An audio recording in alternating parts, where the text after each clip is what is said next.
Hello दोस्तों, नमस्कार। मैं हूं स्वरूप और आप देख रहे हैं एसपी टेक चैनल। तो दोस्तों, आज का ये वीडियो है हमारा एक स्टोरी है दोस्तों।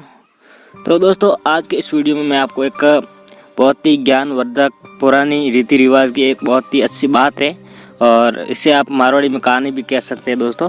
तो आज मैं आपके सामने एक कहानी लेकर आया हूँ। तो कहानी का शीर्षक है दोस्तों, राजा और भागे। तो दोस्तों, बहुत ही अच्छी और ज्ञानवर्धक कहानी है। आपको अगर ये कहानी पसंद आए तो वीडियो को लाइक शेयर कमेंट जरूर करें दोस्तों।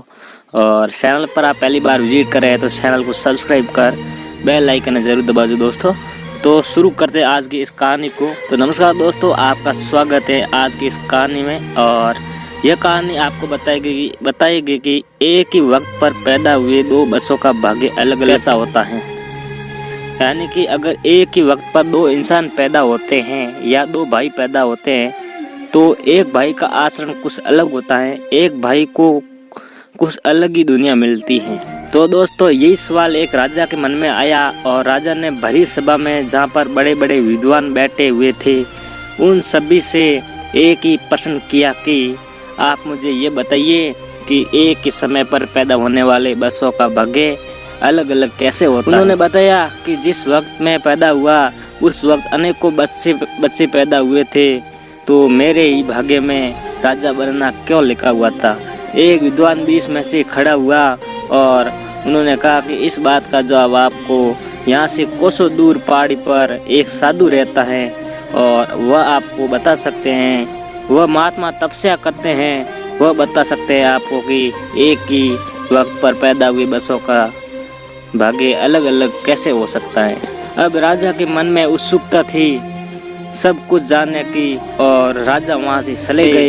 और राजा जब वहाँ पहाड़ी पर बैठे साधु के पास पहुँचे तो उन्होंने देखा कि जो पहाड़ी पर साधु महाराज बैठे थे वो आग में से अंगारे पकड़कर खा रहे थे। तो राजा ने सवाल किया कि महात्मा जी, मैं आपसे कुछ पूछना चाहता हूँ। तो महात्मा जी बोले, बोलो क्या सवाल है आपका। तो राजा ने कहा कि एक ही वक्त पर पैदा हुए बच्चों का भाग्य अलग अलग कैसे होता है। तो महात्मा जी को बहुत ही भारी गुस्सा आया और महात्मा जी बोले, चले जाओ यहाँ से, जो पास में झरना बह रहा है वहाँ पर तुम्हें एक महात्मा मिलेंगे, उनसे तुम ये सवाल पूछ लेना। तो राजा वहाँ से चले गए और राजा चलते चलते राजा एक झरने के पास पहुँचे तो वहाँ पर महात्मा जी बैठे थे। तो महात्मा जी अपनी समड़ी का मांस खा रहे थे। ये सब राजा से देखा नहीं गया। फिर भी राजा ने अपने आप को रोकते हुए उस महात्मा जी से सवाल किया और राजा ने कहा कि महात्मा जी, एक ही वक्त पर पैदा हुए बसों का भाग्य अलग अलग कैसे हो सकता है। तो महात्मा जी को बहुत ही भारी गुस्सा आया और उन्होंने कहा यहाँ से चले जाओ। और पास में एक गाँव है, वहाँ एक बच्चा है 4-5 साल का और वह मरने वाला है। तो तुम्हें बता सकता है कि एक ही समय पर पैदा हुई बच्चों का भाग्य अलग अलग कैसे हो सकता है। तो राजा के मन में उत्सुकता तो थी ही। राजा जी वहाँ से चले गए और पास के गांव में जब पहुँचे उस बच्चे के माता पिता सभी वहाँ बैठे हुए थे। तो उस बच्चे से भी राजा ने यही सवाल किया कि तुम मुझे बता सकते हो कि एक ही वक्त पर पैदा हुए बच्चों का भाग्य अलग अलग कैसे होता है। तो बच्चा मुस्कुराया और बच्चे ने बोला कि मैं आपको बताता हूँ। तो बच्चे ने कहा कि पिछले जन्म में हम तीनों भाई रहे हैं, जो महात्मा जी अंगार निकाल कर खा रहे थे और जो आपको दिखा अपना ही मांस खा रहे थे, और हम सारों पिछले जन्म में भाई थे। और जंगल में एक बार हमने रोटियां बनाई थी। जब हम रोटियां खाने वाले थे तभी एक साधु आए थे और उन्होंने कुछ मांगा था। तो उन्हें भूख भी लगी हुई थी, सबके पास एक एक रोटी थी। तो सबसे पहले उन्होंने अंगार वाले साधु से रोटी मांगी। तो साधु ने मना कर दिया कि अगर मैं तुम्हें रोटी दूंगा तो क्या मैं अंगार खाऊंगा। तो उस साधु ने दूसरी बार मांस खाने वाले साधु से रोटी मांगी।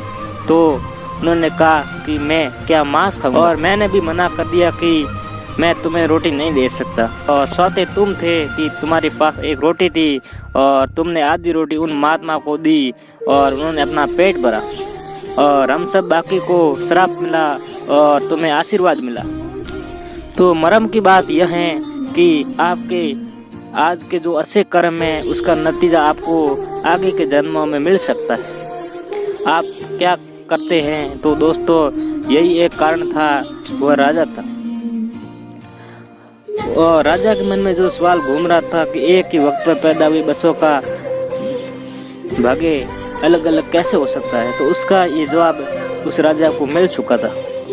बसों का भाग्य अलग अलग कैसे होता है दोस्तों, कुल मिलाकर बात यही है कि आपका कर्म ये बताता है कि आप कितना आगे जाएंगे, आपको अगले जन्म में क्या मिलने वाला है। इसलिए ऐसे ऐसे कर्म करिए दोस्तों, लोगों की मदद करिए, हमेशा स्वार्थी मत रहिए।